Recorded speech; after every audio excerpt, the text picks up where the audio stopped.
আসসালামু আলাইকুম। আশা করি সকলে ভালো আছেন। তো আজকে আপনাদের সামনে নিয়ে আসলাম ছোট্ট একটি সমস্যার সমাধান।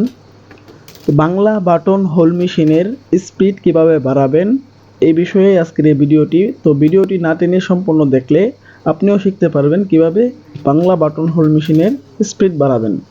প্রথমে যে বিষয়টি লক্ষ্য করতে হবে সেটি হচ্ছে বেলটা আছে, যে বেলটাতে অয়েল আছে কিনা। অয়েল থাকলে কিন্তু বেলটা স্লিপ করবে, আপনার স্পিড বাড়বে না। সেক্ষেত্রে অয়েলটা পরিষ্কার করে নেবেন। তারপর আমরা যে বিষয়টা খেয়াল করব সেটি হচ্ছে, দেখতে পাচ্ছেন আমি মেশিনটি রানিং করতেছি।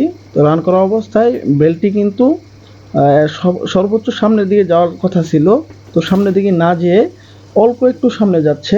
তো মূলত এই কারণেই কিন্তু আমাদের স্পিডটা কমে যাচ্ছে। তো এটা আমরা কিভাবে করব এটাই আজকে দেখাবো আপনাদেরকে। এই বেলটা কিন্তু সর্বোচ্চ মানে যত সামনের দিকে যাবে রানিং অবস্থায়, ততই কিন্তু আপনার স্পিডটা বাড়বে।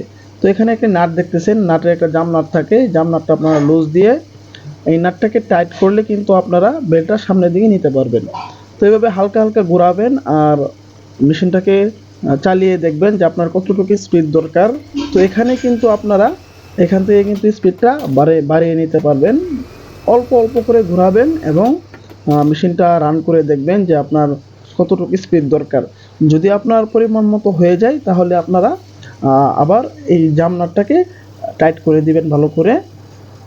তো এভাবে কিন্তু আপনারা এই নাট থেকেই স্পিডটা কন্ট্রোল করতে পারবেন, কমাতে এবং বাড়াতে পারবেন। এখন দেখতে পাচ্ছেন আমি যখন মেশিনটা রান করতেছি তখন কিন্তু আমার বেলটা একটু মোটামুটি সামনের দিকে যাচ্ছে, এই কারণে আমার স্পিডটা কিন্তু অনেক বেশি বেড়ে গেছে।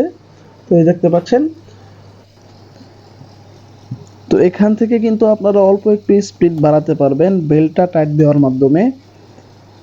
তো এভাবে কিন্তু আপনারা হোল মেশিনের স্পিড কম বেশি করে নিতে পারেন।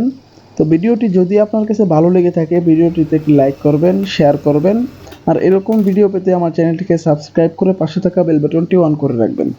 দেখা হবে নতুন কোনো ভিডিওতে। সে পর্যন্ত ভালো থাকুন, সুস্থ থাকুন। আসসালামু আলাইকুম।